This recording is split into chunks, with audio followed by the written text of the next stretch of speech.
Your brain is the most powerful weapon in the world. Once you put away your phones and your computers and all that we have nowadays, yeah, it's great. We're up to date. But your brain is the only thing you have when you're going through depression, when you're going through hard times, when you're going through death, real life. You can't Google that, man. You're alone. You're alone. You may have a shrink you're going to, you may have a best friend you're going to, but there's 24 hours in the day where you're alone in this brain, and your brain is talking to you in all kinds of ways, and it wants to control you and pull you in these different pockets. If you can't control your own brain and your brain controls you, you got to tell your brain where you want to go and how you want to go and how you want to get there. You got to control it. If not, it's over. What existed for me was, okay, man, how am I gonna make this work? And all I knew back then was hard work. The only way anything gets accomplished. That's all I heard back in those days. You gotta work hard. You gotta work hard. I'm not getting I can't get this paragraph. I can't remember what the is in this paragraph to pass this test to get in the military. Read again. Still not getting it. Read again. But if you're not getting it, write it out. And that's how I started learning. Okay, well, I gotta write out everything I do. And then write it out again, and write it out again. And guess what happened? I got it. I can't swim, I'm negative buoyant. Go back again. I can't swim, go back again. Go back again, go back again. I got it. I realized if I keep going back and going back and going back until the just becomes, your mind will say, okay, we're gonna figure it out, because he is not going to stop. It's not like I'm gonna try one more time. No, it's just like alarm clock goes off, boop, we're going back. I can't read right, we're going back. I gave myself no way out, and my mind realized that. They said, okay, we're gonna adapt and overcome now. Like a lot of people say, trying hard. Your mind knows, man. It knows this guy's bullshitting me, man. This guy's lying. There's no truth behind it. When I was in Navy SEAL training, people go, how were you there for 18 months? The program was only 6 months long. You were in 3 hell weeks in 1 year. No one's ever done that. How did you do that? I talk about the new norm. When I lived in a $7 a month place when I was growing up for a short period of time, I loved it. I didn't know any different. That was my norm. Once we moved out of that place, we moved to a $236 a month place. I was like, I never want to go back to that little piece of shit. But if you go back to that $7 a month place and you realize this is where I live, this is all I got, your mind says, roger that, this is home. So when I was going through Navy SEAL training for 18 months and going back through all the hard parts over and over again, I told myself after the first time, I knew it was gonna be a long journey there. My body was breaking down. It was just how it was going on. I said, you know what, this is my new norm. So my mind said, it's like going to work. Like you go to work, you put your suit and tie on, I go into suffering every day.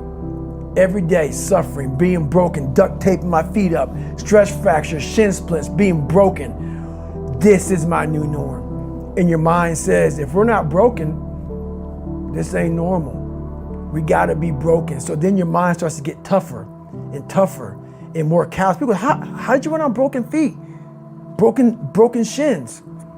My mind knew this is how we operate. We're in Navy SEAL training. This is what we are. I became hell. And that became my new norm. I gave myself no way out.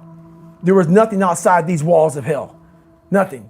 I love God, but for a short period of time, I became the devil, because that was hell. I became the boss, the owner, the CEO of Navy SEAL training. That was my mindset. And that's how you get through things. You immerse yourself in wherever it is, and you become that.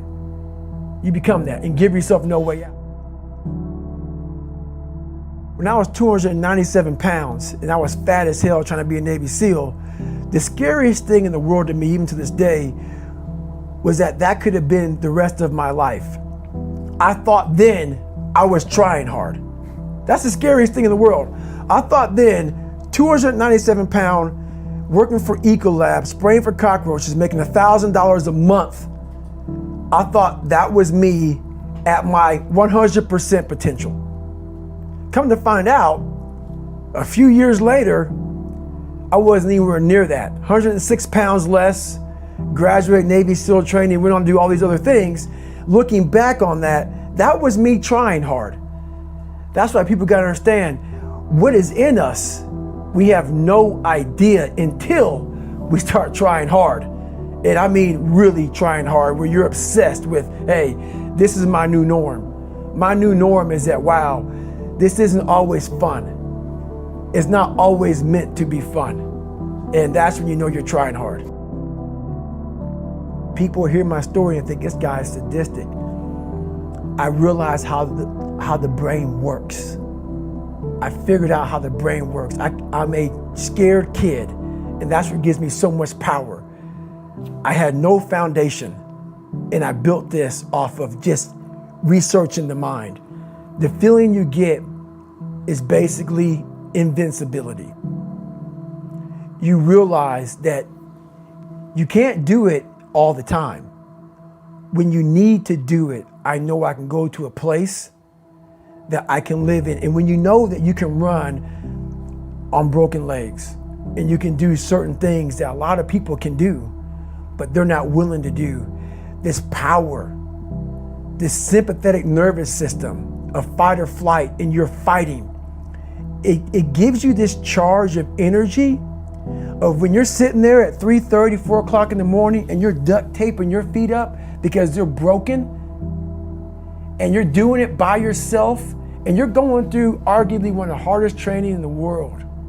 And these guys, most of them are healthy, and you're going through it broken, and you're already at a disadvantage, but you're still there.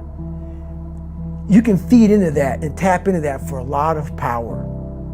But if you look at it, well, I'm broken, man.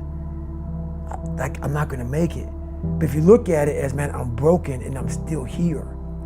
And I'm fighting, and I'm gonna find a way to get through this because I have no other place to go. It gives you a lot of power. When things start to suck really, really bad, my brain and a lot of people's brain, they don't go to your dad beating you up. Your brain says, we gotta get the out of here. This is miserable. So anger goes away a lot of times when you're suffering because your brain just says, we gotta run. We gotta go. So that anger is not popping up saying, oh, I wanna show them. I wanna show those people. No, there has to be a much deeper. When I say deeper, it has to be down to mineral soil. It has to be down to that nice mineral soil where nothing can burn. You can't burn dirt. So it has to be down that low, that literally is something in you that's at the core of your soul. But you don't find it unless you spend a lot of time with what you want to be in life.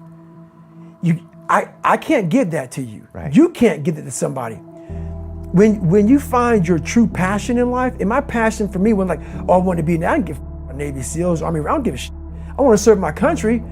I want to be someone that I'm proud of. I want to look at myself in the mirror because I was so disappointed. That accountability mirror I talk about, I was so disappointed in what I saw every day. I wanted everybody to love David Goggins. And a lot of people did. I didn't love myself. But I knew a lot of us want to find peace first. So people say, man, you always talk about this suffering and pain and I'm at peace right now because I went through that. You don't find peace first. If you do, Merry Christmas. More power to you. More power to you. I found peace on the opposite end of finding myself. And no one really finds themselves without going through trials, tribulations, suffering, accountability. And accountability is suffering. Being accountable every day for doing right for yourself, for the people next to you, it's miserable.